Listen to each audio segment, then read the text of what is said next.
right, so injury-wise, Travis Homer did have a hamstring injury earlier in practice today, so obviously listed as doubtful. Jalen had a illness, but feel good about him playing on game day, so we'll see how the next couple of days go. Questions? You optimistic on Braxton? On much I can be, yeah. We'll see how it goes, though. Is he in yet or no? I know. Okay. I know. And Roshan has. Yes. Roshan's good to go. When you go back to the last week's game, Caleb had some struggles with accuracy, and to my best guess, without knowing progression, it seemed like he missed a couple of reads too.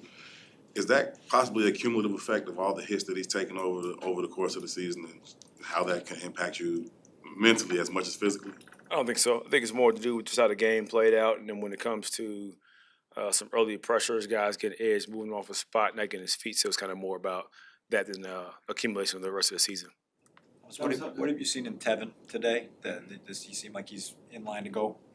We'll see how it goes the next couple of days, but just limited in practice, doing some reps. We'll see how it goes tomorrow and also Sunday before the game. What's the option behind him? We have a number of different guys rotating that same spot. So we guys have a couple guys kind of just rode in the last few days or so and kind of just mix it up some as far as a few guys between guards and tackles at the same spot. Times when a running back for the Bills leads their team in receiving, does that excite you about the possibility of what you guys can do with DeAndre Swift, who's clearly a capable pass catcher? Yeah, I mean, we had a couple of opportunities in the first game we played him, and missed on one on the third down in the first half. That was kind of underthrown. Also, we could have come back just got to compete for the ball. But I think you talk about always having a matchup league, a team that plays a ton of man coverage, having an opportunity to get some guys in different spots, and linebackers on tight ends, linebackers on running back. So, yeah, we might have a plan for it. So we'll see. What kind of boost does it give you to have a physical back coming back in Roshan Johnson and what he can do out there? Yeah, I mean, the more the merrier. I think when it comes to the running back spot, you want to be able to have enough depth there because when you have different guys in that room from a body type standpoint, Travis also provided some downhill runability for us as well. But, Roshan's kind of made a big hit this year when it comes to short yardage goal line, getting the tough yards. So it's good to get those guys back, kind of rolling together. The last time Caleb saw these guys, obviously, the game ended the way it did. What was the coaching point for Caleb in particular? He's checking the play and something deeper because he sees the clock. What could he have done differently in that situation? I would say we got to be better as coaches. I wouldn't make it about him. So that to me is the biggest coaching point. How was the second half of that game went favorably for you guys offensively? What did you notice that clicked in that got you guys, particularly in the passing game, into a groove? So third down conversions. I think we had an opportunity in the first half to convert on third down. We didn't. Had a couple situations where there was a penalty on an early third down that was pretty well designed as far as to set up to beat man coverage. We had two penalties on the same play, OPI on Cole and also a holding call on Darnell to kind of negate that, but also just overall execution. Like I said before, I think we had pretty good efficiency on first and second down. It's just more about being able to stay on the grass on third down. Thomas, from play caller to play caller, what do you appreciate about what Ben Johnson does with the Lions and their playmakers?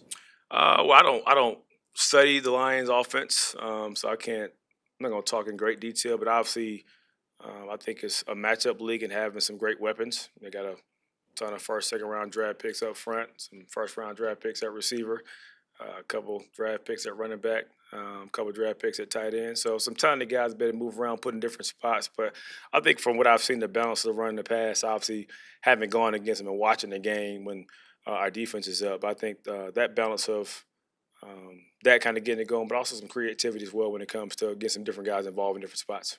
Thomas, how do you feel about guys celebrating a play like when you guys are trailing?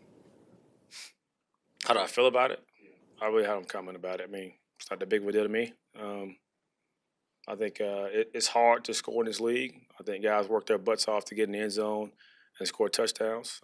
I'm sure people have different opinions about it, but they probably either haven't scored touchdowns before or haven't scored touchdowns in a while. So, but to me, I don't really care. Thomas, why do you feel like your offensive line has struggled to the level it has in recent weeks? I think obviously when you end up having guys in different spots, injuries play a part in it. I think also got to give credit to a couple of opponents who played some pretty good defenses. As we talked about from a matchup standpoint on the outside when it comes to skill guys, there are also matchups when it comes to up front. I think that's when you have known passing situations that kind of make it difficult for any O-line when it comes to them knowing able to dictate the flow of the game because you're playing from behind. That has a play in it as well. So I think the more we can do a really good job of staying in games, staying balanced, that will kind of negate some of those problems also. Is there one thing or two things that you wanna see Caleb do Sunday? Play well and be himself. As an extension of that, what's the realistic growth that he can squeeze out of these last 20 days or so of the season? I mean, I don't know if you can put a ceiling on what realistic growth is like. I think you've seen opportunities where he's made some leaps and bounds. I think a lot of it has to do with our overall development from an offensive standpoint, how the flow of the game goes, but also our guys play around him. And again, just trying to always find ways to put not just him, but our entire offense in the best spots with play calls. You've talked a lot about his confidence and how it doesn't get checked. Do you still talk with him even with that confidence going through, what you guys are going through right now? Absolutely. I'm kind of unwavering in my belief. And I think as far as being the same guy every single day, I try to present that to the entire group and encourage those guys to be the exact same way regardless of circumstance. I think you kind of have the true test of who individuals are when they face adversity and see how they respond to it. Because everybody is great when things are great. But I want to see how guys respond when things aren't going great, when you have struggled yourself. And so I think he's been pretty consistent. Coach, you are obviously walking into less than ideal, very tough situation, being the interim coach of this team at this point in the season. But you don't reach this level without having aspirations of being a long-term head coach. Right. So you look at it half full and say, hey, it's a great opportunity for me to establish myself and maybe get this job or the next. But there's a flip side to say maybe if this narrative is spun the wrong way, it could be detrimental to your long-term growth and goal. Do you think about that part of it at all? I don't think about it at all. And the reason why I don't think about it is because of my past experiences. I understand I don't control my future at all. And I think we oftentimes arrogantly believe we do, and we don't. And also having opportunities to be in different spots. Obviously, coming here last year, this was not on anybody's bingo card as far as the first opportunity or being in an interim head coach role. So I just put the work in. I let the work speak for itself. I think I've done enough around this league as far as guys I've been connected to can speak well on my behalf. And regardless of the ideal or not ideal scenario, I'm going to make the most of every opportunity I'm given. So that's all I kind of focus on. The rest I can't control.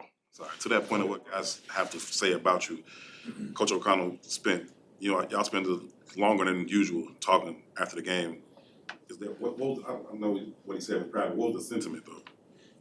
I was just encouraging. Obviously, we've known each other for the last couple of years, worked together for 2 years in LA. And he's always been great to me as far as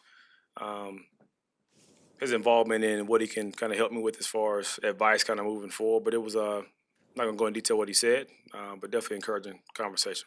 Does it still feel like you're kind of drinking from a fire hose right now with everything just that's on your plate versus what it was, or is it slowing down a little bit? Honestly, slowed down a ton. Obviously, the first week was a different deal because it was Friday, getting notified. I already planned to go home, so I went home anyway, for those couple of days and tried to have some type of a normal experience around my wife and my kids, which it wasn't 100% normal, and then come back on the Monday with the press conference first, roll into that first week.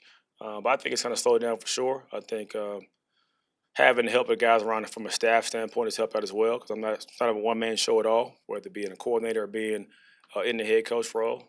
But I feel pretty good about how the process goes. What made it not normal? Were you on the phone the whole time? Was your mind just kind of thinking about other stuff No, I definitely went on the phone. or anything like that? Definitely went on the phone. I put my phone down. So I used my phone when I needed to call certain people. Because, of course, my phone is blowing up with, a number of different things and appreciate people that reach out with the support of it. But most of them don't have an idea of what I'm about to walk into. So I just try to keep my mind clear of that. But it was back and forth between thinking about, what I wanted to do, the approach, the first couple messages, and also trying to just enjoy the time at home on a Saturday, watch some college football, talking some trash. So it was a little bit of both. Did not go to dinner, though. I was at the house the whole time. Was Georgia playing that day? That's a good question. That wasn't the Georgia Tech overtime game.